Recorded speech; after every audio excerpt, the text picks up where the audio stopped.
How's it, people? Welcome back to Motozar TV, South Africa's leading Formula One fan channel. For those of you logging on for the first time this year onto Motozar, I wish you all a prosperous 2022. I haven't heard the play of words that we usually hear here in South Africa. When there's a new year, you know, it's like 2021 was 2021, which means my 2021 in either Zulu or Xhosa. So come on, guys, come through with what you guys are calling 2022, yeah? Anyway, lots been happening in F1. I'm sure you guys have been keeping in touch with everything. So today was the Mercedes F1 W13 launch, which I have on my TL. You'll see the launch there. I was streaming from the stream on YouTube on Sky Sports F1's YouTube channel. Okay, so we got plenty content. Today we're going to be discussing a variety of topics. A lot's happened since the last time I was on the platform, of course, with all the cars launching their 2022 livery on different days. But yeah, today was the big day for me, obviously being a Mercedes F1 fan. And yeah, oh, here's my mate calling me. Geez, okay. I'm gonna log off now, then we'll just join the videos a little later because I think it's quite urgent. Okay, he's gone, so let's just finish off here. There was also a conclusion on the matter regarding the 12-12-21 infamous Abu Dhabi Grand Prix season finale for 2021, where controversy took place with former race director Michael Masi being reassigned within the structures of the FIA, but he has obviously moved as the race director after the whole controversy regarding the championship fight between Max Verstappen and Sir Lewis Hamilton in Abu Dhabi. So I'm just going to read the statement briefly. It's not very long, from the new FIFA president, Mohammed bin Sulayem. Ladies and gentlemen, during the F1 Commission meeting in London, I presented part of my plan for a new step forward in Formula One refereeing, drawing conclusions from the detailed analysis of the events of the last F1 Abu Dhabi Grand Prix and from the 2021 season. I proposed an in-depth reform of the organization of refereeing and race direction. It was unanimously supported by F1 CEO and team principals. Here is my plan for the structural changes as of the year 2022. Firstly, to assist the race director with the decision-making process, a virtual race control room will be created. I'm just going to stop there. In football, they call it VAR. I don't know if you heard my interview with Tato Mweng the other day on Vision View Sports Radio, but I said that I think that they should take this direction. So my. Nah. Great minds, away. Anyway, so we were saying virtual control room will be created. Like the video assistant referee in football, it will be positioned in one of the FIA offices as a backup outside the circuit. In real-time connection with the FIA F1 race director, it will help to apply the sporting regulations using the most modern technology tools. Secondly, direct radio communication during the race, currently broadcast live by all TV stations, will be removed, shade, in order to protect the race director from any pressure and allow him to take decisions peacefully. It will still be possible to ask questions to the race director according to a well-defined and non-intrusive process. Mr. Wheatley and Mr. Horner, I hope you got that. Thirdly, unlapping procedures behind the safety car will be reassessed by the F1 Sporting Advisory Committee and presented to the next F1 Commission prior to the start of the season.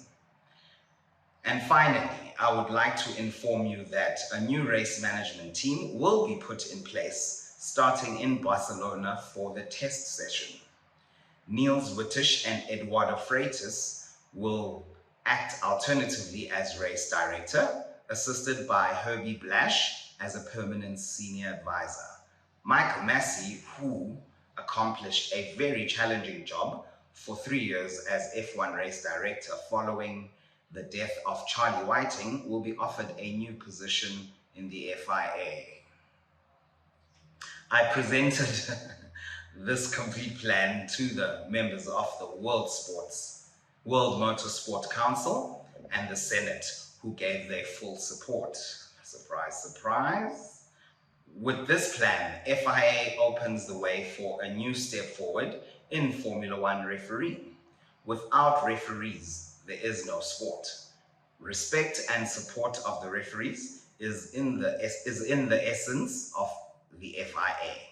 That is why these structural changes are crucial in a context of strong development and the legitimate expectations of the drivers, teams, manufacturers, organizers, and of course the fans. We come last, didn't it? I warmly thank you, all those who contributed to this reform. These changes will enable us to start the 2022 Formula One season in the best conditions, and our sport will be even more loved and respected. Thank you for your attention. Well, thank you, Mr. President. At least that provides some sort of clarity. So I want to hear from you guys what your thoughts are on the statement, on the decision to reassign Michael Masi and the the alternating of two individuals, Niels Wittisch and Eduardo Freitas, as race director. It's sort of similar to what they've done with the safety car as of last year, because through the years we've seen Mercedes, the GTR, as the safety car, but last year with the return of Aston Martin into the sport, we then got Aston Martin Vantage, also featuring with the DBX being the medical car, which is the SUV from Aston Martin, of course. My thoughts on the matter just before we conclude this video. Yeah, you know what? It's better than nothing. At least they didn't retain the services of Michael Masi. But what really astonishes me, I've experienced quite a bit of abuse and witnessed it as well on social media, particularly Instagram, of Max Verstappen fans saying that Lewis fans must stop whining. Lewis himself must stop whining. I don't know when he whined, because he has not made a public appearance anywhere until recently. And they were saying this when he was still obviously on his sabbatical, trying to gather his thoughts around what happened in December in Abu Dhabi. So I'm actually quite disgusted, to say the least, in their language, in their attitude, and in their general perception of the occurrences of Abu Dhabi, because, you know, everyone saw what happened. They feel like Masi being reassigned is the wrong decision because he's supposed to stay. Some say he was favoring Mercedes, and they call the FIA Mafia, Mercedes Assistant Federation of International Association. Sorry, not sure exactly, but it's not an English word anyway, the FIA. So I just want to say to you lot, guys, you know, sports, the essence of sports, the most fundamental aspect about sport is fairness. And what happened in Abu Dhabi is not fair. It doesn't matter who you support. At the end of the day, if you look deep inside yourself, you will know that you've never seen or witnessed anything like what we saw in Abu Dhabi. And based on that, all Lewis fans have every right to feel aggrieved with the outcomes of the 2021 championship. Irrespective of what you think and calling people ant-brain, all these funny little things. I mean, I've been told I'm stupid. My photos are ugly and all these other ugly things. And when I look at these people, it's the younger generation. And I really want to advise you guys, because you ultimately are the future of this world, that you need to adjust your attitude. I mean, there's nothing wrong with you supporting Max Verstappen and celebrating his maiden championship, but there's no need for you to be rude to us. There's no need for you to swear. There's no need for you to marginalize us, because we are aggrieved with what happened, because ultimately it was wrong. It really was. And we all know that. You know that. Max knows it. James Wheatley, Jonathan, whatever his name is, he knows it. Christian Horner, whoever, everybody knows that that was an injustice. But of course, we can't cry over spilled milk. We're looking forward to the new season, and that's all on this video for now.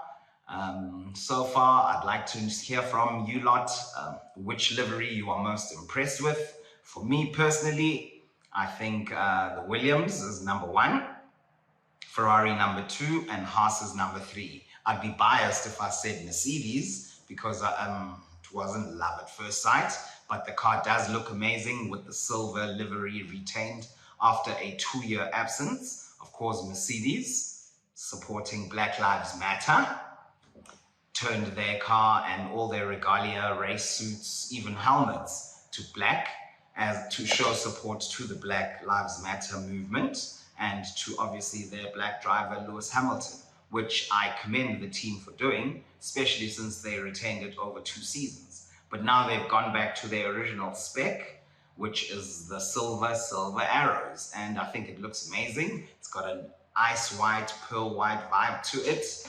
And you know, I mean, the cars can all look nice, but the nicest looking car is the fastest car. So let's hope that Mercedes are coming out for a 9th season to win their 9th consecutive Constructors World Championship. Shout out one time.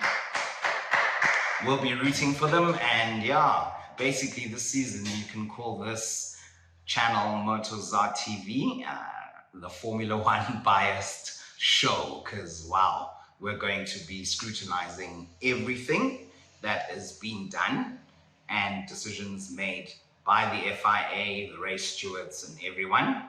We are not expecting any shady decisions like the ones we saw at Abu Dhabi in December.